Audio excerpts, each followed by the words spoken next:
नमस्कार दोस्तों, Anoop study zone में आपका स्वागत है। आज हम लोग पंचायती राज व्यवस्था और स्थानीय स्वशासन से जितने भी महत्वपूर्ण प्रश्न बनते हैं उनको देखेंगे। ठीक है, जितने भी एग्जाम में आए हुए प्रश्न हैं और जितने भी इंपॉर्टेंट प्रश्न हैं सबको कवर करेंगे। ठीक है, अगर आप ये वीडियो पहली बार देख रहे हैं तो इससे पहले जाकर आप क्लास को देख लीजिए, जिससे कि इससे जितने भी प्रश्न हैं आपको आसानी से समझ में आ जाए और वहाँ पर बहुत अच्छे से व्याख्या की गई है। ठीक है, तो चलिए बिना देर किए स्टार्ट करते हैं। पहले प्रश्न पे हम लोग चलते हैं। पहला प्रश्न है, पंचायती राज या स्थानीय स्वशासन का जनक किसे कहा जाता है? तो इसका ऑप्शन नंबर कौन सही हो जाएगा? ऑप्शन नंबर ए सही हो जाएगा, लॉर्ड रिपन को कहा जाता है। ठीक है, जो लॉर्ड रिपन है सबसे पहले प्रस्ताव लाया था। ठीक है, तो उन्होंने 1882 में सबसे पहले प्रस्ताव लाया था भारत में, तब जाकर लॉर्ड रिपन को पंचायती राज व्यवस्था या स्थानीय स्वशासन का जनक माना जाता है। ठीक है, अगला प्रश्न देखते हैं हम लोग। अगला प्रश्न है, पंचायती राज का मुख्य उद्देश्य क्या है? आपके पास ऑप्शन है, ग्राम तक लोकतंत्र पहुंचाना, या सत्ता का विकेंद्रीकरण, या फिर ग्राम की सभी शक्तियों को केंद्र में निहित करना, या ऑप्शन नंबर डी इनमें से कोई नहीं। तो इसमें से कौन सा ऑप्शन सही हो जाएगा? ऑप्शन नंबर बी, सत्ता का विकेंद्रीकरण। सत्ता का विकेंद्रीकरण क्या होता है? इसका मतलब होता है जो भी शक्तियां हैं केंद्र और राज्य के अलावा ग्राम के स्तर पर लोगों तक, ग्राम सभा तक पहुंचाया जा सके, उन शक्तियों का उनमें प्रदान हो। ठीक है, इसका मतलब होता है जो स्थानीय स्वशासन होते हैं, स्थानीय जो स्वशासन होते हैं उनमें सारी शक्तियों का केंद्रीकरण कर देना, तो वो होता है सत्ता का विकेंद्रीकरण। ठीक है, तो इसका ऑप्शन नंबर कौन सही हो जाएगा? ऑप्शन नंबर बी सही हो जाएगा। चलिए अगला प्रश्न देखते हैं हम लोग। अगला प्रश्न है, पंचायत राज की सबसे छोटी इकाई क्या है? तो पंचायती राज की सबसे छोटी इकाई क्या है? या ग्राम सभा, खंड, या ग्राम पंचायत, या इनमें से कोई नहीं। तो इसका ऑप्शन नंबर सही हो जाएगा सी, ग्राम पंचायत। पंचायती राज की सबसे छोटी इकाई ग्राम पंचायत होती है। ठीक है, देखिए जो भारत की पंचायती राज प्रणाली में छोटे गांव या कस्बे होते हैं उनके स्तर पर ग्राम पंचायत या ग्राम सभा का गठन होता है। ठीक है, अगर देखिए जो सरपंच होता है वो ग्राम सभा का चुना हुआ सबसे ऊंचा या सर्वोच्च प्रतिनिधि होता है। अगर कोई ग्राम सभा है तो उसमें 200 से अधिक की जनसंख्या होना अनिवार्य है। ठीक है, 200 हो या 200 से अधिक की जनसंख्या। ठीक है, चलिए अगले प्रश्न देखते हैं हम लोग। तो इसका ऑप्शन नंबर सी सही हो जाएगा। अगला प्रश्न है, ग्राम पंचायतों की आय का स्रोत क्या है? तो देखिए आपके पास ऑप्शन है, ए मेला कर, बी बाजार कर, या सी ए और बी दोनों, या इनमें से कोई नहीं। तो इसका ऑप्शन नंबर कौन सा सही हो जाएगा? इसका ऑप्शन नंबर सही हो जाएगा सी, ए और बी दोनों। देखिए जब आप क्लास करे होंगे तो ये सवाल का जवाब आप आसानी से दे पाए होंगे। ठीक है, चलिए अगला प्रश्न देखते हैं हम लोग। अगला प्रश्न है, 73वें संविधान संशोधन में कौन सी अनुसूची जोड़ी गई है? 73वें संविधान संशोधन में कौन सी अनुसूची जोड़ी गई है? आपका ऑप्शन नंबर बी सही हो जाएगा, 11वीं अनुसूची। ठीक है, 11वीं अनुसूची जोड़ी गई है 73वें संविधान संशोधन के द्वारा 1992। चलिए अगला प्रश्न देखते हैं। ग्राम कचहरी या ग्राम पंचायत का कार्यकाल कितने वर्ष होता है? तो इसका ऑप्शन नंबर आपके पास है 5 वर्ष, 7 वर्ष, या 6 वर्ष, या 4 वर्ष। तो इसका ऑप्शन नंबर सही हो जाएगा ए, 5 वर्ष। जो ग्राम पंचायत होता है या ग्राम कचहरी होता है उसका कार्यकाल होता है 5 वर्ष। ठीक है, चलिए अगला प्रश्न है, ग्राम कचहरी का प्रधान कौन होता है? ग्राम कचहरी का प्रधान कौन होता है या ग्राम पंचायत का प्रधान कौन होता है? तो आपके पास ऑप्शन है पंचायत सेवक, या पंच होता है, या सरपंच, या फिर मुखिया। तो इसका ऑप्शन नंबर सी सही हो जाएगा, सरपंच। जो ग्राम कचहरी होता है या ग्राम पंचायत उसका मुख्य होता है, जो प्रधान होता है वो सरपंच होता है। चलिए अगला प्रश्न है, पंचायत समिति का मुख्यालय कहाँ होता है? जो पंचायत समिति होती है उसका मुख्यालय कहाँ पर होता है? गांव में, या प्रखंड में, या अनुमंडल में, या इनमें से कोई नहीं। तो इसका ऑप्शन नंबर कौन सा सही हो जाएगा? बी, प्रखंड में। हमने आपको बताया था जब बलवंत राय मेहता की समिति की उन्होंने अपना रिपोर्ट दिया था तो उन्होंने कहा था कि 3 त्रिस्तरीय ढांचा दिया था। उनमें सबसे पहले उन्होंने ग्राम के स्तर पर बताया था ग्राम पंचायत, और खंड के स्तर पर बताया था पंचायत समिति। तो वही है जो खंड होता है उसका पंचायत समिति जो होती है उसका मुख्यालय प्रखंड में होता है, इसको ब्लॉक भी कहते हैं। ठीक है, चलिए अगला प्रश्न देखते हैं हम लोग। अगला प्रश्न है, ग्राम पंचायत के मुखिया का निर्वाचन किसके सदस्यों के द्वारा होता है? आपके पास ऑप्शन है ग्राम सभा, प्रखंड विकास अधिकारी, अध्यक्ष या इनमें से कोई नहीं। तो आपके पास इसका ऑप्शन नंबर ए सही हो जाएगा, ग्राम सभा। जो ग्राम पंचायत का मुखिया का निर्वाचन होता है वो ग्राम सभा के सदस्यों के द्वारा किया जाता है। क्या होता है ग्राम सभा? ये हमने क्लास में बताया था, फिर भी आपको बताते हैं कि ग्राम सभा जो होता है, जैसे मान लीजिए कोई गांव है और 2-3 गांव हैं और एक गांव है उसके बगल में एक छोटा सा गांव है जिसकी जनसंख्या इस गांव की तुलना में कम है इसकी जनसंख्या, ठीक है। अगर मान लीजिए यहाँ पे 100 जनसंख्या है और यहाँ पे सिर्फ 20 है, तो इन दोनों गांवों को मिलाकर एक ग्राम सभा तैयार की जाती है।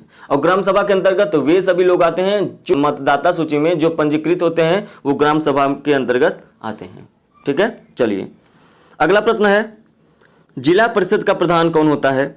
आपके पास ऑप्शन है सरपंच, अध्यक्ष, मुखिया या इनमें से कोई नहीं।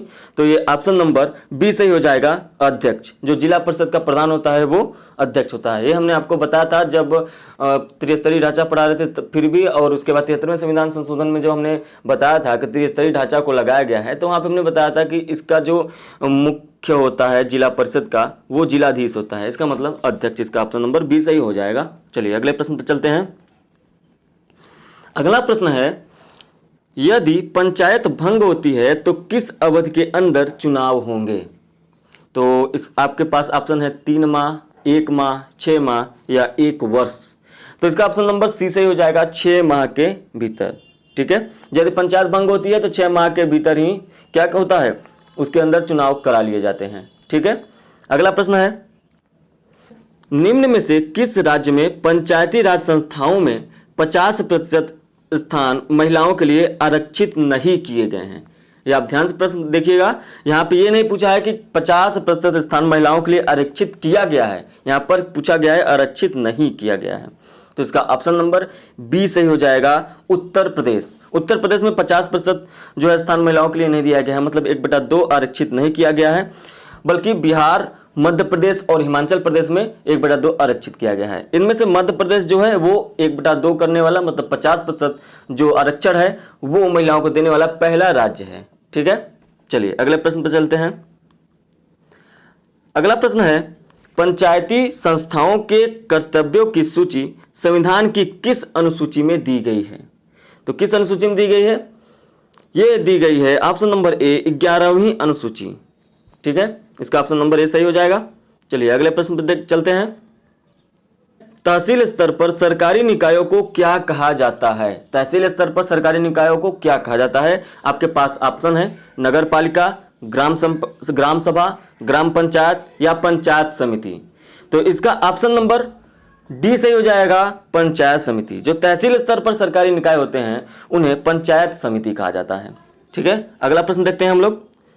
अगला प्रश्न है, भारतीय संविधान के किस अनुच्छेद में राज्यों को पंचायतों के गठन का निर्देश दिया गया है? आपके पास ऑप्शन है 39, अनुच्छेद 51, अनुच्छेद 40 और अनुच्छेद 251। तो इसका ऑप्शन नंबर सी सही हो जाएगा। इसका ऑप्शन नंबर सी होगा अनुच्छेद 40 में। जो भारतीय संविधान है उसमें अनुच्छेद 40 में पंचायती राज संस्थाओं के बारे में दिया हुआ है, ठीक है। चलिए अगला प्रश्न देखते हैं। अगला प्रश्न है, पंचायती राज व्यवस्था में वास्तविक स्वराज के लिए किसको प्रमुख अंग माना गया है? आपके पास ऑप्शन है ग्राम स्वराज, नगर पालिका, शहरी निकाय या इनमें से कोई नहीं। तो इसका ऑप्शन नंबर ए सही हो जाएगा, ग्राम स्वराज का। पंचायती राज व्यवस्था में वास्तविक स्वराज के लिए ग्राम स्वराज को ही वास्तविक अंग माना गया है, ठीक है।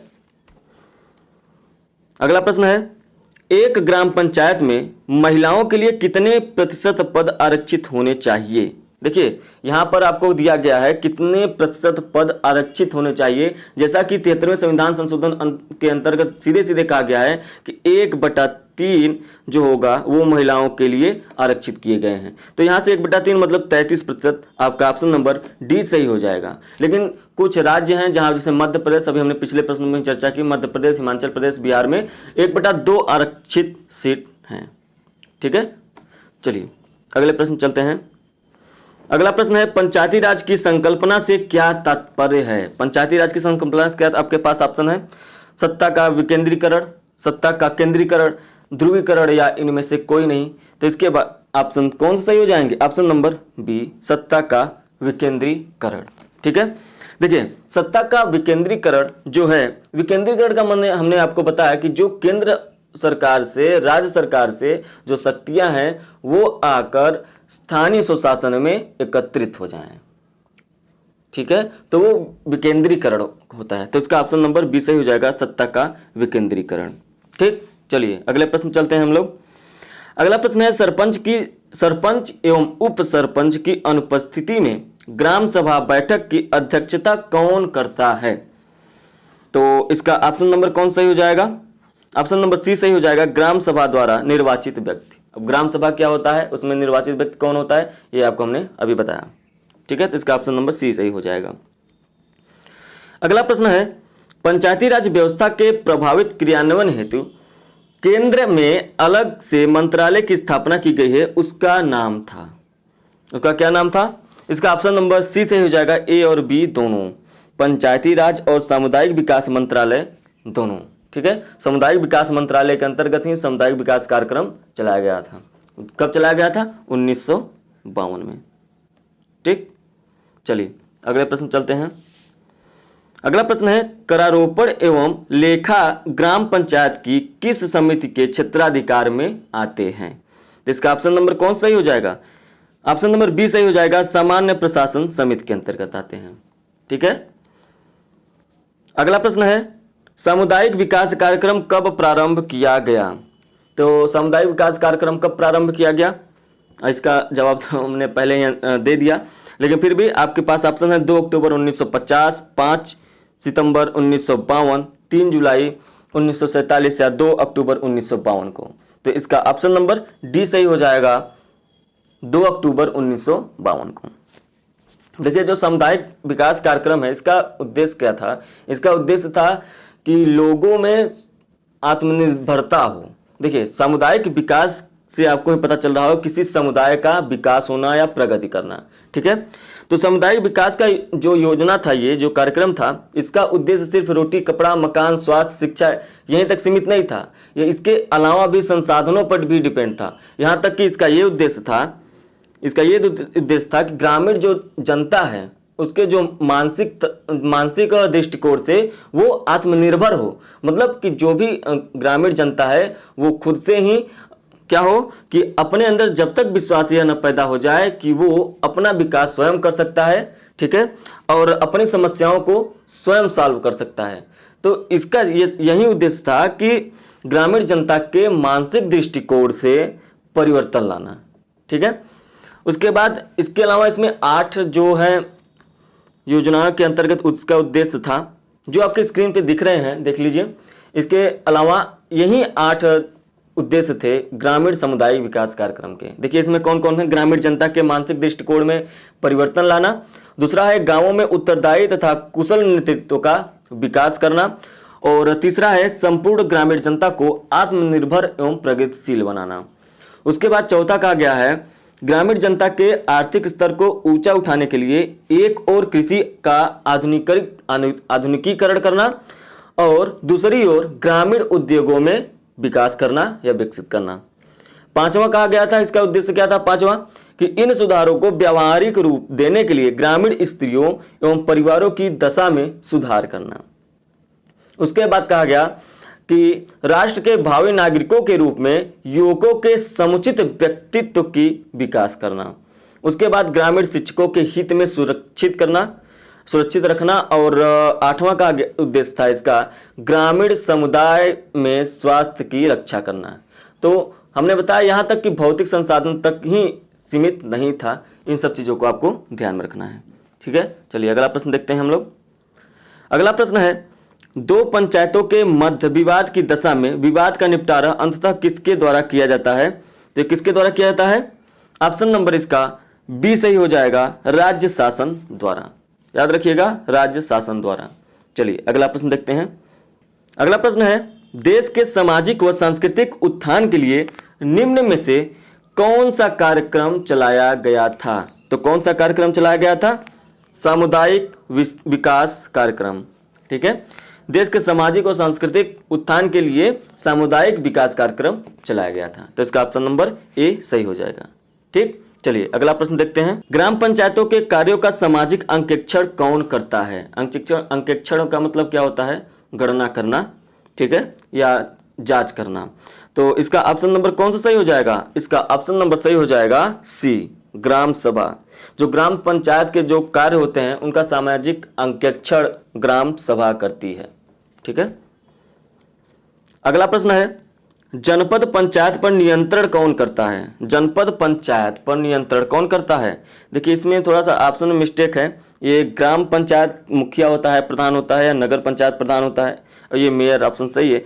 तो और उसके बाद संचालक पंचायत, ठीक है, तो जो पंचायत का जो संचालक होता है वो करता है, या पंचायत का अध्यक्ष करता है। इस तरह से इसका ऑप्शन बन सकता है। तो यहाँ पर ऑप्शन नंबर डी सही हो जाएगा। जो पंचायत का जो संचालक होता है वही जनपद पंचायत पर नियंत्रण करता है। आपको ये चीज यहाँ पे याद रखना है कि जो जिला परिषद का अध्यक्ष होता है वो जनपद पंचायत पर नियंत्रण नहीं करता है, वो अध्यक्ष नहीं करता है। कौन करता है? जो संचालक होता है वो इस पर नियंत्रण करता है, ठीक है। तो इसका ऑप्शन नंबर डी सही हो जाएगा, पंचायत का संचालक, ठीक। चलिए अगला प्रश्न देखते हैं।